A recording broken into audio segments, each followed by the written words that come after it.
Trey Veston here. Haven't done a video for a while. Just following up on my 2021 Tundra 1794 build. Not really a build, I just done some minor, very minor modifications. Almost done, so let's go over those and see what's next. Okay, as you recall, I purchased this 2021 Toyota Tundra 1794 edition just 2-3 months ago. I needed something that was more comfortable for road trips. I traded in a 2019 4Runner, and initially I bought the 2023 Nissan Frontier Pro 4X. Looked cool, awesome motor, capable, all the goodies.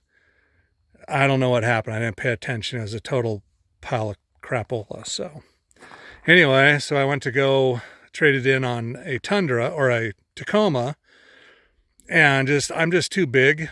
I eat my feelings apparently, so I don't fit in I'm 6'2", just under 300 pounds now, so I don't fit in a mid-size pickup. So I needed a full size. Half ton was plenty, and so, but I still need to go off-road and have fun and explore. So this is what I've done. I've added a leveling kit, and the leveling kit really was just, I don't know if we can see in there. No, you can't see it all. There's Bilstein 5100 shocks sitting on the highest setting. So that's what that, the rims are either Alpha, and they are 17-inch, 17 by 8.5, and the offset, I can never remember. I think the offset is a plus 15 or plus 18. The offset's less than the factory, but it works fine. I think they look good.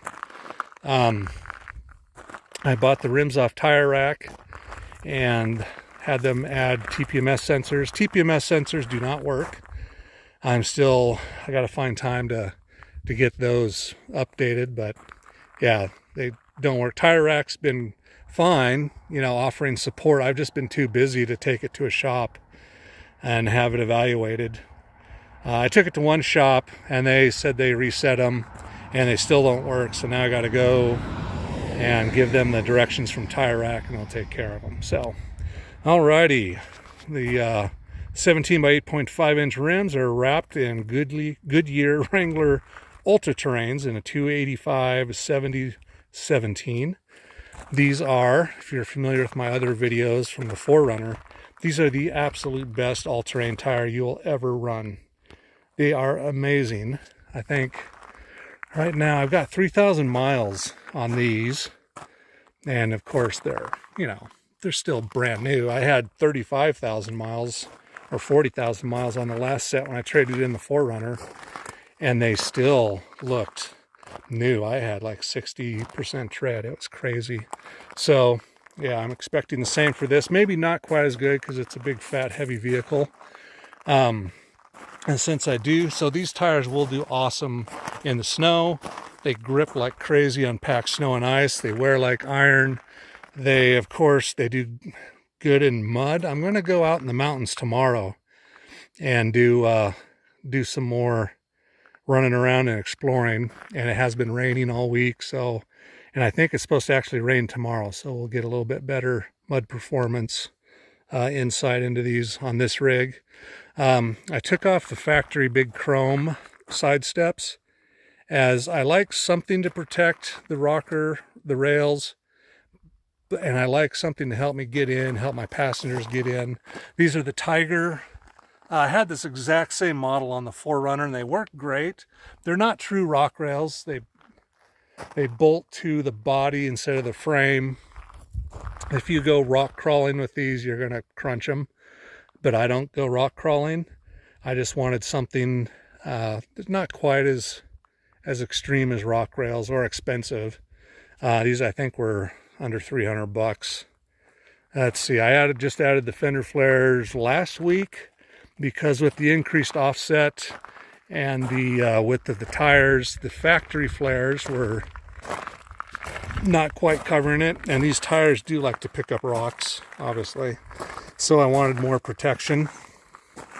So now these are just about perfect. They cover the tires just about perfect. So, alrighty, what else have we done? Nothing to the inside. It's filthy. I added a Carhartt seat cover, and a CB, and of course my camera thing. Nothing to the front. These factory LED lights are awesome. They see deer amazingly well. I'm very happy. For the front, I have looked at a couple different bumpers. I was going to go with the winch bumper, but I'm kind of liking the idea of one of those winch cradle mounts. And so you just throw the winch in the back and you put it in a receiver hitch whenever you need it. And so a front bumper with a front receiver hitch would be kind of cool. I don't know. I so rarely need a winch. So we'll see. That's it for pretty much exterior. Oh, the rear bumper. This bumper is really cool. I don't know if you can see. It's a rough country. It's got built-in LEDs. I installed this 2 weeks ago, and the install was incredibly complicated as far as removing the factory bumper, because the factory bumper is like, it comes apart in pieces. I'll throw up some images of that here. And because this is the 1794 model, I've got sensors in the back and all sorts of, there's an actual separate wiring harness. Let me clean this up. Dun, dun. Okay. So yeah, and it's got the holes for the sensors, but the installation instructions were horrible. There's absolutely nothing regarding the sensors. Just install the sensors in the factory locations. Well, if you look at under this bumper, there's no mounting points for the factory harness. There's control modules that bolted into the factory bumper on little studs. This bumper doesn't have any of that. There's no provisions to mount that. So I sent an email to Rough Country saying, hey, can you have somebody let me know how I'm supposed to mount, this harness on here, my factory harness, and get my sensors to work, because now my backup sensors don't work. I don't have license plate light. The ones they gave me, these little cheap LEDs, I've got to hook those into that factory harness. The lights they provided, I got to figure out how to wire those up. Sent them an email 2 weeks ago, no response. So apparently their customer tech support is non-existent. I was going to go with the Rough Country front matching bumper, and now with my experience with Rough Country and their total lack of interest in helping a customer with their product, I'm probably going to go elsewhere. So, alrighty, what else we do to this thing? The deck system is probably the biggest thing. This system runs about $1,500 delivered. You install it yourself, and it's pretty awesome. I mean, I've got, this side is like, I've got some straps and just toolbox, general stuff here. Hides in, waterproof. This drawer right now is my waters. Some more, I got compressor back there, toe straps, soft shackles. This thing's full of different survival gear, water purifiers, and yeah, all the stuff you need when you're out in the woods. So this deck system it's real slick. It's very high quality. Of course, my truck's just filthy. I've been so busy. It's my dog's bed. Normally, I was having my dog right in there when I first got it, but he just started not wanting to do it. So I put this little sensor back here, and turns out it gets too hot back here for him.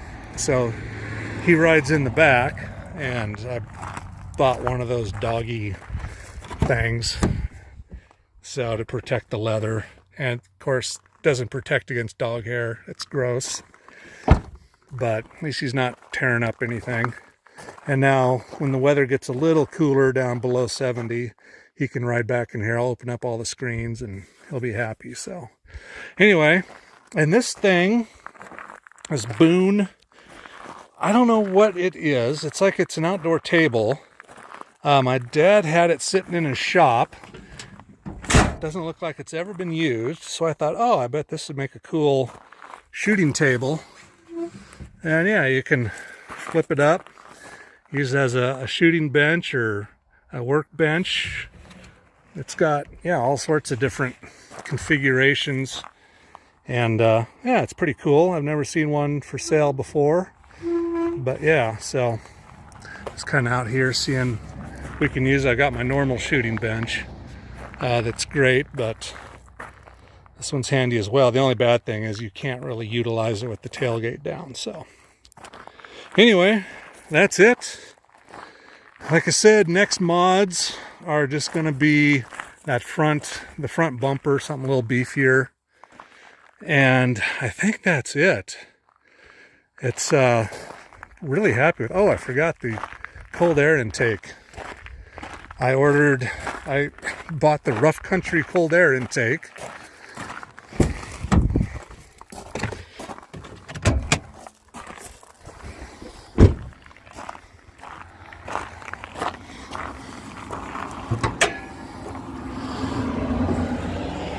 And installed that. And it's okay. I think it was like $160 or so. You know, it doesn't really seal too well against the hood. I haven't noticed really any performance gains, but it looks really cool. I added this tape. This is high heat tape because this tube under here is aluminum, and just it was making the air was just too hot going into the motor, which is a negative. You want cooler air, denser air, makes more power. So I wrapped that, a couple layers of that stuff, and you know, I haven't really noticed any performance increase. It just sounds really cool when you stomp on it. And of course, when you pop your hood and you know, people see that and say, oh, that's cool. So, but yeah, but performance wise, if I had to do it over again, I think I'd just stick with the stock setup and maybe put a little bit freer flowing filter in there, or just stick with OEM. I don't think there's that much of a difference. So yeah. So anyway, that's it. So we'll, you know, it's surprisingly not as, it's so much bigger off-road than I thought it would be, coming from the 4Runner. So I'm either probably going to get a smaller vehicle for more off-road exploring, or I don't know, that brand new Land Cruiser, the 1958 edition, that is almost perfectly sized. So I might make a dumb financial decision and buy one of those. I don't know, but this thing's cool. It's a great truck, super comfy. 15.5 miles per gallon average commuting and around town, which isn't bad. It's about the 4Runner got. And I got way more comfort and room and capability as far as towing, but it won't go nearly as many places as the 4Runner off-road, and it's a giant pain in the butt to park.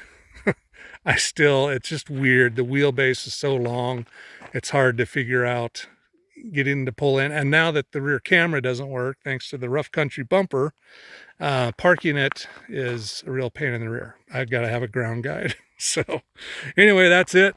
If I do anything else major, I'll update it.